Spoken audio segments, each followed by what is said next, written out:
Hey, what's up, YouTube? It's a beautiful Sunday morning, Mother's Day. I got a little bit of a different video for you guys. This is going to be a PowerPoint presentation for my composition course. In this video, I'm going to be remixing my literary analysis essay covering the short story, The Specialist Hat. This story is about two twin sisters who move into a new house with their father, who is writing about the house called Eight Chimneys and its previous owner. The plot of the story follows the sisters when they are left alone at the house with their babysitter. So if you guys haven't already read this story, I would definitely recommend you do that. But let's get right into it. All right. The first literary device we're going to be looking at is foreshadowing. Foreshadowing is the reader getting a glimpse or an indication of elements of a story that have not yet been revealed to them. And foreshadowing can often be used to create suspense in a story. So let's see. All right. The first quote we got here has to do with when the girls are first getting to the house. They're just getting introduced to the character Mr. Kozak, who's the caretaker at Eight Chimneys. In this quote, he says, Charles Cheatham Rash slept here when he was a little boy and also his daughter. She disappeared when her father did. It might have been gambling debts. So this is kind of telling us about the disappearance of Rash's daughter in the story at the very beginning.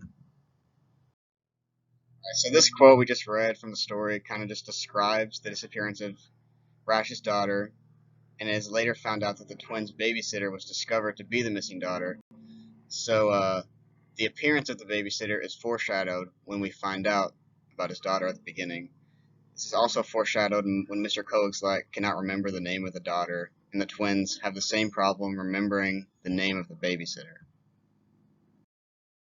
Alright, next quote we got here, the babysitter describes death. So in this quote, the babysitter says to the twins, when you're dead, everything's a lot easier.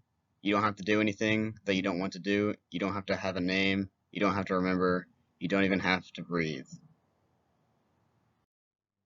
Alright, so there are many occasions in the story when the babysitter describes what it's like to be dead.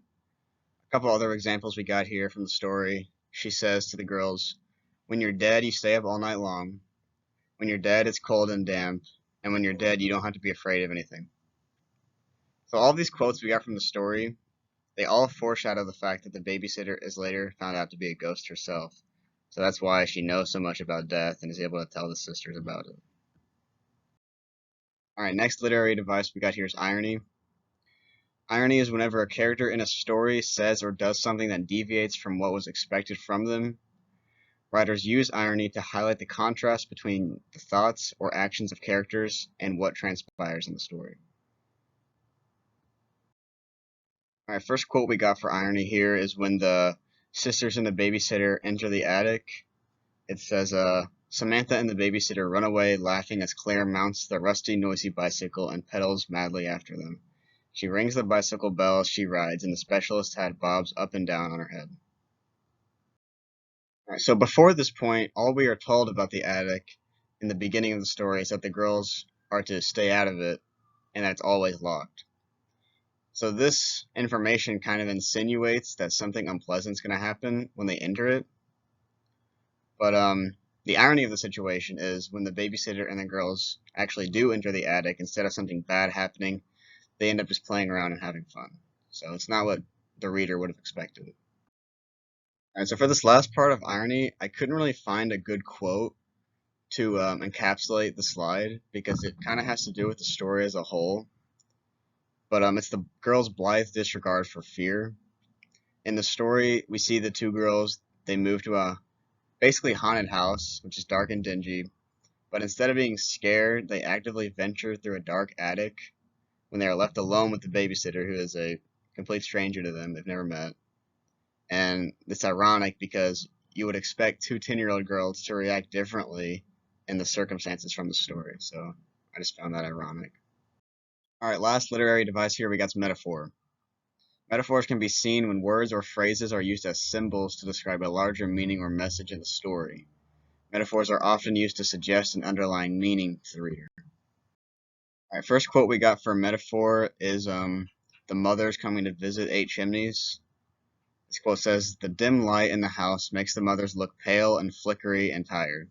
They leave Eight Chimneys, mothers and families, looking not quite as real as they did before they paid their admissions, and of course Claire and Samantha will never see them again, so maybe they aren't real. So the role of the mothers in the story is being used as a metaphor for the grief the twins have for their mother who died. These lines we just read from the passage kind of portray the mothers visiting the house as unreal or even ghost-like, possibly alluding to the fact that their mother is dead. The babysitter in the story is also used as a metaphor for the girl's mother because she serves as kind of like a maternal role for the sisters and is also later found out to be a ghost, like we said before. Alright, last quote. It's a kind of a long one. This is describing the girls as they enter the attic. It says, "She looks out through the wavy glass. It's Mr. Coaxlike. Samantha and Claire," he calls up to her. "Are you all right? Is your father there?" The babysitter puts her finger to her lip. Samantha doesn't say anything, but she waves at Mr. Coaxlike. The babysitter waves too. Maybe he can see them waving, because after a little while he stops shouting and goes away. "Quick," the babysitter says, "it's time to go." Alright, yeah, so the attic symbolizes death. Death is a very prominent theme that we see in the story. In the beginning of the story, we see the caretaker, Mr. Coaxlike. He obviously interacts with the two girls as if they're alive. But in this scene we just read from the story, the girls are seen waving to him, but he cannot seem to see them. After this interaction, the babysitter is then seen directing the girls into the attic, which is a symbol for their death. Alright, so that's going to wrap up the video. I know this was a little longer than some of my other things I've posted, but either way, if you enjoyed, please leave a like and subscribe if you want to see any of my future content, or if you just want to support the channel. So, thanks for watching.